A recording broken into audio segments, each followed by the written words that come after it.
Hi, welcome to Sherin's kitchen. இன்றைக்கி நம்ம கிச்சனில் ஒரு அருமையான லஞ்ச் ரெசிபி தான் பண்ண போகிறோம். என்னென்னா நான்வெஜ்ஜில் தான் லஞ்ச் பண்ண போகிறோம். என்னெல்லாம் பண்ண போகிறோம் அப்படின்றத சொல்லிடுறேன். முதல்ல நான் மட்டன் குழம்பு, ரசம், சாதம், அப்புறமா அது கூட மட்டன் வறுவல் பண்ண போகிறோம். இப்போ நம்ம வீடியோவாக என்ன பண்ண போகிறோம் அப்படின்னு பார்த்தீங்கன்னா மட்டன் வறுவல் மட்டும்தான் வீடியோவாக. மற்ற ரெசிபியெல்லாம் பார்த்தீங்கன்னா நான் தனியாகவே செஞ்சிடறேன். ஏன்னா இது நம்ம நார்மலாக வீட்டில் எப்பயும் பண்ணுறது தான் அப்படின்றனால செஞ்சிடறேன். நான் வறுவலுக்காக எலும்பே இல்லாமல் 1/2 கிலோ போன்லெஸ் எடுத்து வச்சுருக்கேன். பாருங்கள், இந்த மாதிரி போன்லெஸ்ஸாக இருக்கும். அது வறுவலுக்கு ரொம்ப நல்லாயிருக்கும் இல்லையா? எலும்போடு போட்டாலும் நல்லாயிருக்கும், எலும்பே இல்லாமல் இருந்தாலும் நல்லாயிருக்கும். அதனால் ஒரு 1/2 கிலோ மட்டன் குக்கரில் போட்டு வேக வச்சுக்கலாம். இது கூட கொஞ்சம் மசாலா சேர்த்துக்கலாம்.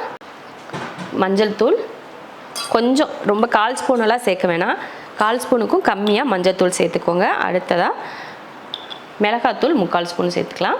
1/2 கிலோ கறிக்கு ஏற்ற மாதிரி நீங்கள் மசாலா சேர்த்துக்கோங்க. ஏன்னா காரம் உங்கள் விருப்பம்தான். மிளகாத்தூளுக்கு மிளகாத்தூள் எவ்வளோ காரம் வேணுமோ அதை பொறுத்து நீங்கள் சேர்த்துக்கோங்க. 1 ஸ்பூன் அளவுக்கு மல்லித்தூள் சேர்த்துக்கிறேன். இஞ்சி பூண்டு பேஸ்ட் 1 ஸ்பூன். அடுத்து தேவையான உப்பு சேர்த்து கலந்து விட்டுறலாம்.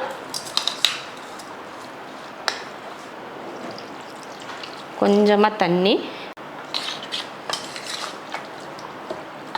இந்த மாதிரி முங்குற மாதிரி ஊற்றினா போதும். நிறைய தண்ணியெல்லாம் வேணாம், அந்த கறிக்குள்ளேயே இருக்கணும். ஏன்னா வறுவலுக்கு தண்ணி நிறையா இருந்தாலும் வேஸ்ட்டாக தான் போகும். அதனால் கம்மியாக தண்ணி ஊற்றி வேக வச்சுக்கிட்டா போதும். விசில் போட்டாச்சு. நான் ஒரு 2 விசில் விட்டு ஆஃப் பண்ணிக்கிறேன். நிறைய பேருக்கு மட்டன் வேக மாட்டேங்குது, எங்களுக்குலாம் 10 விசில் விடணும்னு சொல்கிறீங்களா? அந்த மாதிரி இருக்கவங்களாம் உங்களுக்கு நீங்கள் உங்கள் குக்கரில் எத்தனை விசில் விடுவீங்களோ அத்தனை விசில் விட்டு வேக வச்சு எடுத்துக்கோங்க. ஆனால் வேக வைக்கிறது பார்த்திங்கன்னா ரொம்ப குலைவாக வேக வைக்காமல் நல்லா ஒரு 3/4 பக்குவத்துக்கு வேக வச்சு எடுங்க. அப்போ தான் நம்ம வறுவலுக்கு தாளித்து வறுவல் பண்ணுறப்போ அந்த இன்னும் கொஞ்சம் 1/4 பங்கு வேகாமல் இருக்கும் பார்த்திங்களா, அதுவும் சேர்ந்து வெந்து வர்றப்போ நல்லா நம்ம சாப்பிட்றதுக்கு டேஸ்ட் நல்லாயிருக்கும். ரொம்ப குலைவாகிடுச்சுன்னா நூல் நூலாக தனித்தனியாக பீஸாக வரும். அதனால் பார்க்கவும் நல்லா இருக்காது, சாப்பிட்றதுக்கும் நல்லா இருக்காது. அதனால் பார்த்து நல்லா பக்குவமாக வேக வச்சு எடுத்துக்கோங்க. இப்போ நான் ஒரு 2 விசில் விட்டு ஆஃப் பண்ணிக்கிறேன். மட்டன் குழம்பு எனக்கு ஒரு பக்கம் ரெடி ஆயிடுச்சு. விசில் விட்டு நல்லா ஒரு 10 நிமிஷத்துக்கு நம்ம கொதிக்க வச்சாச்சு. நம்ம வீட்டில் எப்பயுமே பார்த்திங்கன்னா நான் மட்டன் குழம்பு செய்கிறப்போ இந்த மாதிரி தாளிச்சிருவேன். இந்த மட்டன் குழம்பு வீடியோ நம்ம சேனலில் நான் நிறைய போட்டிருக்கேன், நீங்கள் வேணால் பார்த்துக்கோங்க. ஷெரின்ஸ் கிச்சன் மட்டன் குழம்பு அப்படின்னு தேடினீங்கன்னா உங்களுக்கு நம்ம எவ்வளோ வெரைட்டியில் மட்டன் குழம்பு போட்டிருக்கோம் அப்படிங்கிற வீடியோலாம் வரும். நீங்கள் தேடி பார்த்துக்கோங்க. சரியா? தேடி ஒவ்வொன்றா போய் பார்க்க முடியல அப்படின்ட்டு இருந்துச்சுன்னா நம்ம சேனல் பேர் போட்டு ஷெரின்ஸ் கிச்சன் மட்டன் குழம்பு, ஷெரின்ஸ் கிச்சன் சிக்கன் குழம்பு, சிக்கன் வறுவல், இந்த மாதிரி நம்ம சேனல் பேர் போட்டு நீங்கள் தேடினீங்கன்னா உங்களுக்கு ஈஸியாக கிடைச்சிரும். அந்த மாதிரி ட்ரை பண்ணி பாருங்கள். நான்வெஜ்ஜுக்கு மட்டும் கிடையாது, வெஜ்ஜிலையுமே நம்ம நிறைய ரெசிபி போட்டிருக்கோம். பிரேக்ஃபாஸ்ட்டு, டின்னர், ஸ்நாக்கு, இந்த மாதிரி நிறைய ரெசிபி, ஸ்பெஷல் ரெசிபி, விருந்து, நான்வெஜ் விருந்து, வெஜ்ஜு விருந்துன்னு நிறைய காம்போ நம்ம சேனலில் இருக்குது. எல்லாம் நம்ம ஷெரின்ஸ் கிச்சன் சேனல் நேம் போட்டு அதுக்கப்புறம் உங்களுக்கு என்ன ரெசிபி வேணுமோ அதை போட்டு தேடினீங்கன்னா கண்டிப்பாக வரும். நீங்கள் அது போல் ட்ரை பண்ணி பாருங்கள். இப்போ நம்ம குழம்ப தாளிச்சிட்டு ஒரு பக்கம் அவருக்கு பசி எடுத்துருச்சு, அதனால் அவர் சாப்பிட்டும் மட்டன் வறுவல் செஞ்சு நம்ம சாப்பிட்டுக்கலாம். மட்டன் வறுவல் தாளிக்கிறதுக்கு எண்ணெய் ஊற்றிக்கலாம். நம்ம கரண்டியில் 1 கரண்டி அளவுக்கு எண்ணெய் ஊற்றிருக்கேன். எண்ணெய் காஞ்சதுமே ஒரு 1/4 ஸ்பூன் அளவுக்கு சோம்பு சேர்த்துட்டு 2 பட்டை, 2 ஏலக்காய், 2 கிராம்பு சேர்த்துருக்கேன். ஒரு 150 கிராம் அளவுக்கு சின்ன வெங்காயம் எடுத்திருக்கேன், அதை சேர்த்துடலாம். கூடவே கொஞ்சம் கருவேப்பிலை. இதை வதக்கி விட்டுருவோம். அப்படி மட்டன் அப்படி தனித்தனியாக வந்திருக்கு பாருங்க. இந்த மாதிரி தான் குலைவாக இல்லாமல் நல்லா இந்த மாதிரி முழுசாக இருக்கிற மாதிரி வேக வச்சு எடுத்துக்கணும். நல்லா மட்டன்லாம் பார்த்திங்கன்னா காரசாரமாக நல்லா சுருக்குன்னு இருந்தால் நல்லா இருக்கும்ல.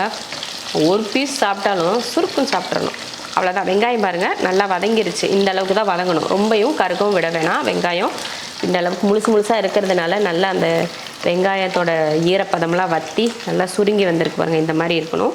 இந்த டைமில் நம்ம வேக வச்சோம் இல்லையா, அந்த மட்டனை சேர்த்துடலாம். அப்படியே தண்ணியோடையே சேர்த்துருவோம்.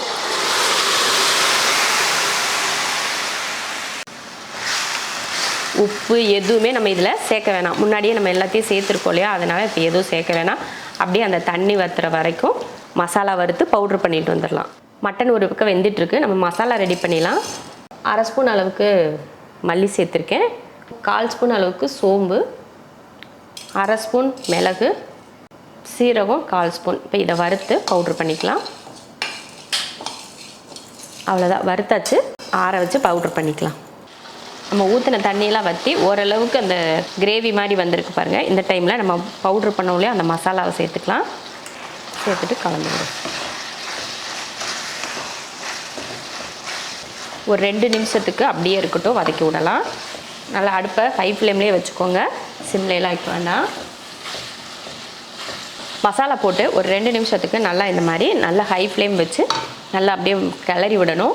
சும்மா கிளற வேணாம், ஒரு 2 நிமிஷத்துக்கு அப்படியே விட்டுட்டு, ஏன்னா அப்போ தான் நம்ம போட்ட மசாலாவோட பச்சை வாடை வந்து நமக்கு தெரியாது.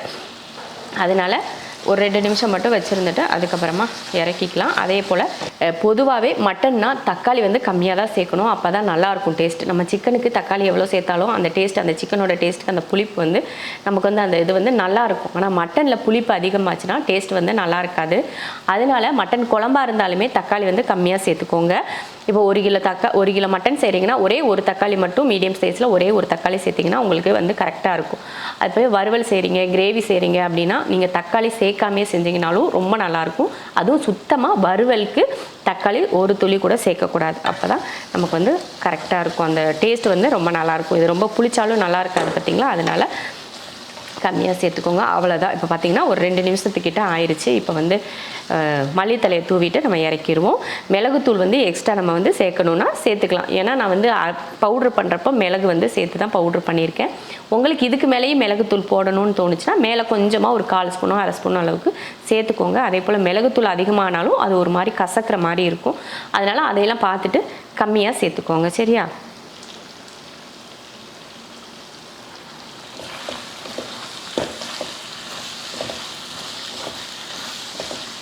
அவ்வளோதான், வறுவல் சூப்பராக ரெடி ஆயிடுச்சு. இது வந்து சூடாக இருக்கிறதுனால நமக்கு அது ஒரு மாதிரி ஈரப்பதமாக இருக்க மாதிரி இருக்கும். அது நம்ம இறக்குனதுக்கப்புறமா அந்த பக்குவம் வந்து சரியாயிடும். அவ்வளோதான். இந்த மசாலாவோடு சேர்த்து எடுத்து சாப்பிட்டோம்னா டேஸ்ட் அல்டிமேட்டாக இருக்கும். இதே போல் ஒரு மட்டன் வறுவல் நீங்களும் ட்ரை பண்ணி பாருங்கள். வறுவல் ரெடி ஆயிடுச்சு. நம்ம வீட்டில் மட்டன் குழம்பு, ரசம், சாதம், அப்புறமா மட்டன் வறுவல் ரெடி ஆயிடுச்சு. இப்போ வந்து நம்ம சாப்பிட போகிறோம். மட்டன் குழம்பு நம்ம எப்பயுமே செய்கிற மட்டன் குழம்பு தான், நீங்கள் நம்ம சேனலில் பார்த்துக்கோங்க.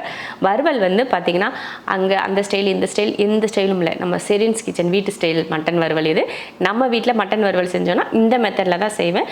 இது வந்து ரொம்ப ருசியாக இருக்கும். யார்கிட்ட வேணால் நீங்கள் கொடுத்து பாருங்கள், டேஸ்ட்டில் அடிச்சிக்கவே முடியாது, அந்தளவுக்கு ருசியாக இருக்கும். கண்டிப்பாக இதே மெத்தடில் செஞ்சு கொடுத்து பாருங்கள். உங்கள் வீட்டில் யாருக்காவது டேஸ்ட் எப்படி இருக்குன்னு சொல்லி செக் பண்ணுறதுக்காகவாவது நீங்கள் ட்ரை பண்ணி கொடுத்து பாருங்கள், நல்லாயிருக்கும்.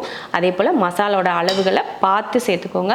அளவுக்கு அதிகமாக சேர்த்தாலும் நமக்கு சாப்பிட்றப்போ வாயெல்லாம் எரியும். அதனால மசாலோட அளவுகளை நான் எந்த அளவுக்கு போட்டிருக்கேன்னு பார்த்து அந்த அளவுக்கு கரெக்டாக ட்ரை பண்ணுங்கள்.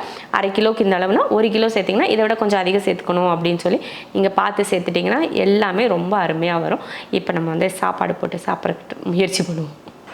மட்டன் வறுவல், ரசம், மட்டன் குழம்பு, சாதம், அருமையான ஒரு லஞ்சு, நான்வெஜ்ஜில் லஞ்ச் ரெடி பண்ணியாச்சு. நீங்களும் இதே மெத்தடில் செஞ்சு பார்த்துட்டு எப்படி இருக்குன்னு சொல்லிட்டு கமெண்ட்டில் சொல்லுங்கள்.